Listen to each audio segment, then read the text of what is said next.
Hi, so I'm joined today by Ali Phesse, one of the co-directors of iDaily Workout and founders of Swim Performance. And we just want to talk to Ali a little bit about her early years in swimming, but also what brought her back to competition and the reason why she's breaking records now. So Ali, welcome. Just like to ask you, what's your sort of earliest memories you've got from swimming? I don't know how old I was when I started, but both parents were teachers and coaches, so they got me in the water, and it's probably from 0 up. But from competing, I think I joined a club quite early on, sort of 6-7-year-old. Yeah. And that's where it started. So Ali, tell us the earliest sort of memory from competition. Well, I've got one that stands out. Was when I was taken to a pool in Speke for a competition, and I would have been probably about 9 or 10. And my parents couldn't stay and watch; they had to go and do something else. So I was left to do this gala, and I remember winning, and then getting this trophy, which was about this big, which was like wow.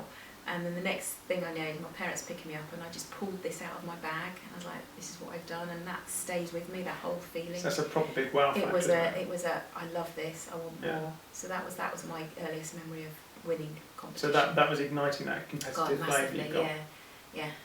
So from Liverpool and Speke, that first competition to parents moving down to London. Yeah, when I was 11. Yeah.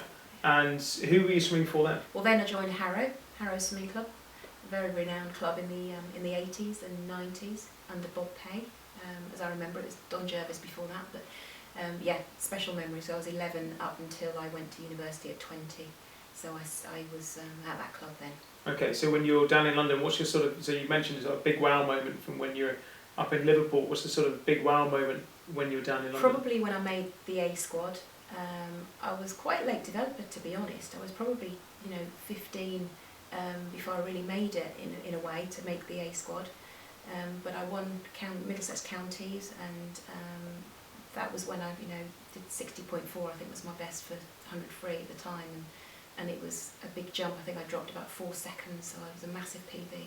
That's a big difference. Yeah. So tell us a little about your sort of coming through the rankings and getting into the national age group championships. I guess making age group finals and nationals and doing Olympic trials and Commonwealth Games trials and all that. It was the done thing then, sort of short course. So I think nationals in 87, so I'll be 17. And we had a relay in there from Harrow, and I was 4th leg. The 3rd person was coming in, we were behind, and I overtook her on the dive, and I remember just hanging on and extending that lead, and then we won gold. So it was awesome. So yeah, national age group gold medal. And then individually I got a B final, I think, in a backstroke. So yeah, I was kind of on the verge, sort of just up there, but... Yeah, but never quite... No. I always felt I never actually achieved my full potential. When you're growing up and you're developing, and then there's all sorts of things get in the way, and you're trying exams and all sorts of things. But I was training hard, but I don't think I ever quite no. I mean, this is something that we've spoken about previously. Is that you've got that feeling that you were never quite. Oh, the biggest thing is having never broken the minute for 100 free. Yeah. It's there, and it's kind of probably that bubbling passion and desire to do it is still there. So. Yeah. Try and do I certainly see that when you're racing. Mm. So you've got your national age group finalists and competition you've got there. You then finished sort of from 17, finished school on to university. Yeah. So what happened with university? I mean, university was, I think 3 months in, I realised I went to Leeds because it was the best club around. As I thought, at the time it'd be great to go there under Terry Dennison. So started at Leeds, but then it was quickly quite evident that I couldn't do the 3 a.m. coming in and then the 5 a.m. getting up for training. So that 3 a.m. coming in from the uni bar. And it was just tough in halls, and it was just I got a bike because I was a couple of miles out of the pool, so I had to cycle into the pool in the morning, cycle back, lectures, and it was realisation that let's do a couple more competitions, which I did, the British universities, which I won. And I actually got couple more PBs with my backstroke events, and I thought, you know, I've done all right. So it was now time to concentrate on getting a business degree. Right. Okay. So the swimming kind of finished at that point. 21. Yeah. Okay. It's kind of done. And then you kind of left. You kept fit, but Yeah. kind of left Yeah. the competition behind you. Yeah. Or that competitive element behind you. Then coming back into competition later on in life. So you started taking up more triathlons. Yeah, I did, but it was quite late on. I mean, I carried on swimming, you know, doing swimathon and endurance swimming events, but just to tick over. And then obviously 3 kids later, it was actually when I was late 30s when I thought I'm going to get back into training, and I did a triathlon in Greece just because I felt I was on holiday and I wanted to do something. So I did it and won it. I mean, you know, it wasn't the biggest event, but it was like, wow, this is great. Yeah. And it got me that little spark again, and I thought, yeah, I'm gonna do some when I get home. So I did, and then won the local competitions here, a couple of local competitions as a vet when I was 40. So it kind of just really made me think I can still compete. And then from triathlons, you've then gone back into your master swimming as well. Kind of left the triathlons side behind. So about 3-4 years ago, we founded iDaily Workout. Yeah. And from that, we founded the Body Intensive Trainer, suspension bodyweight trainer. Massive difference to me, that. And that really sort of propelled you back into it, didn't it? It got my body strong, which was, you know, we did a lot of land training, but not to the extent that we do now. But back in the day, we did weights, we did a bit of running, but I've never appreciated how strong I could get my body. And we started on the bit, the Body Intensive Trainer. And I thought, God, I'm feeling strong. When I go for a run, I feel strong. And I thought, when I got in the pool, I felt strong. And I coincided with the National Masters being in Plymouth, which is the closest 50-metre pool to here in the depths of Cornwall. And I thought, you know, I'll enter that. I'll give it a go. So first competition in 2013, I went in and won gold, 50 freestyle. And I thought, wow. And you know what? It was only 0.7 of a second off my best ever time. So it just was like, this is good, you know. So that's strong. Incredibly powerful, isn't it? To be that close to your all-time PB from when you're 17. But you know, I've still got this thing, you know, did I really reach my potential? But you know, I was training hard, and I was, you know, at the time you can't look back and think you could do better. But I've now realised that actually it doesn't matter anything about the age. You know how strong you are, and lots of people are competing the older they are, and I've still got things to prove to myself. So I'm keeping going. Just to take you back slightly, so you mentioned that you were training lots when you were 17, 18, 19. Yeah. How many times a week would you be training, or the sort of sessions that you were doing compared to now? Okay, as a sprinter, I was a bit more lackadaisical about training, but I'd still put in, you know, up to 40, 50,000 a week on a good week, meterage, and 2 sessions a day, 5 to 6 sessions a week. So that was kind of like my average, if you like. And compare that to today? Oh, well now, obviously, you know, I've got a family to bring up, and the time constraints on that. And so I actually find I'm swimming 3 times a week, but I'm also land training sort of 4 times a week. So I've got quite a good balance at the moment. Yeah. But even so, you've gone from all of those sessions, that high meterage with some land training, into a lower meterage in the pool with more land training, and you're finding that you're pretty much there or thereabouts to your all-time PB. I know, and consistent with it too, not just the 50 free, because I've now ventured into doing 200s and 100s, both front crawl and back crawl, so I'm spreading the events and still maintaining really good times compared to when I was 20, so I'm really pleased with it. So motivation. Yes. How do you maintain that level of motivation for your swimming and keeping that focus? I think it's self-belief. I think it's knowing what my goal is and keeping that in the forefront of the mind.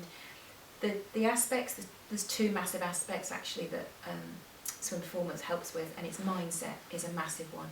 And I think when you don't underestimate the power of the mind, because I think you know, if you believe you can do something, you can. So that and the training of that has been phenomenal, and the strength conditioning has also been there. You know, in fact, you look at all aspects. I've dissected my stroke, and with video analysis, and I've corrected parts of my stroke, and I'm still correcting my stroke, and I constantly practice drills, which you can never, not do as a swimmer. You've got to keep that technique there. So, I'm doing everything in the pool with skills and drills, and it'll be, the land training, the mindset, and then we talk about nutrition. That's also a big part. And as a personal trainer, in the last few years, it's become more of a thing to be aware of what you're putting into your body. Yes. Yeah. So you mentioned a really important part there about the skills and drills, and about that focus on what you're doing and constantly reanalyzing how your stroke is going and how your power through the water. Yeah. So that's huge. And again, that nutrition element, making sure that you're eating the right foods and fueling your body correctly is huge. Unusual for the sun to come out. Yeah. But no, it's good. So and I also pick up the fact that I actually train on my own. So that's, it might be hard for some people to hear, but my training is done in a public pool. Yeah. And it's in a session when there's a lane swim, and we've got the fast, medium, and slow lane. So it's just a question. Fingers crossed. Is there anyone in there this time? But or anyone slow people. I was lucky enough last year to get selected to be on the Cornwall Talented Athlete Scheme, which at my age is quite an achievement. And so I take that. That gives me free access to the local pool, and so I'm there when I can. Dropping the kids off school, go there for a session, and hope there's no one in the lane. But to motivate yourself to train on your own, I actually think that's made me more determined, because I am training myself, and I'm pushing myself further, and I know that having a coach is a really important thing. How do you maintain that motivation? Motivation comes from within. I think I'm very self-motivated, but it's important to have the right coaching people around you. Yeah. And swim performance gives me that. I mean, I can do a lot of it myself, but with yourself and Katie on board, all the aspects and the elements that I need are there. Yeah, because you are very self-motivated in your discipline anyway. Yeah. And that comes through in all the training sessions you do. But that extra element of being able to talk to Katie, being able to ask other strength and conditioning coaches and nutritionists what you're doing, and go through your mindset. I know you spend a lot of time going through that mindset piece and looking at how you're performing and examining not just your technique but also the mindset around that, and that's huge development for any athlete. Yes. Correct. Didn't really give you a question there, did I? It's just a statement. So when you're finding it difficult, what do you do? How do you get out of those difficult areas? Difficult in what? In motivating? Difficult in motivating when you're, you know that Europeans is coming up, and then there's Worlds after that. How do you set your motivation? When it's dark and it's cold outside. To be honest, I think you just look for the next competition. So I'm focusing on the end of May, but I've got 2 more competitions before that, and it's about having those little steps. So in 4 weeks' time, I've got a competition in Wales, and then there'll be one GB Masters in the month later in April. So that's not a long time. So it's just setting those little goals ready before the big one.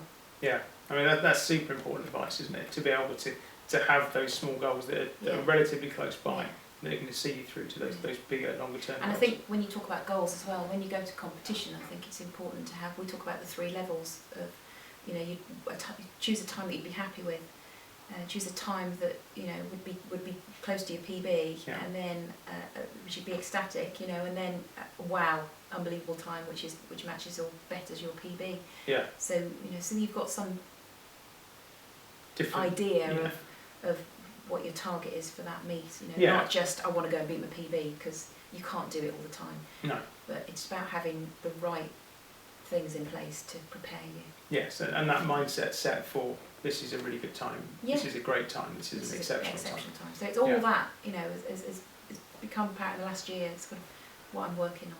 Yeah. Do you think that's relating back to your earlier years of swimming? Do you think that sometimes you didn't have that environment around you, which didn't allow you to excel to your full potential?